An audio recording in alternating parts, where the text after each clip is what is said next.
حج کی 3 قسمیں، حج افراد، حج قران، حج تمتع۔ حج افراد کس کو کہتے ہیں میرے دوستوں؟ Thanks for watching. Don't forget to like, comment, share and subscribe to Maulana Habibullah Rouhani Official. حج کی 3 قسمیں، حج افراد، حج قران، حج تمتع۔ حج افراد کس کو کہتے ہیں میرے دوستوں؟ کہ صرف اور صرف حج کی نیت کرے،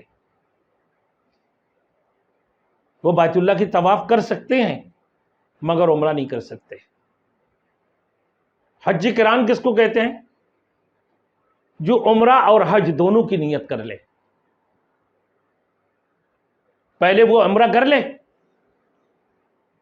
عمرہ کرتے وقت اگر وہ نیت کر لے کہ میں حج قران یعنی حج کی سعی کر رہا ہوں، تو اس صورت میں اس کو حج کے بعد دوبارہ سعی کرنے کی ضرورت نہیں ہوگی، جب سب سے پہلے عمرہ کریں، لیکن وہ اپنا سر منڈائیں گے نہیں، حج کے بعد ہی وہ سر منڈائیں گے، قصر کریں گے، حلق یا قصر کریں گے، اور حج افراد صرف حج کریں گے۔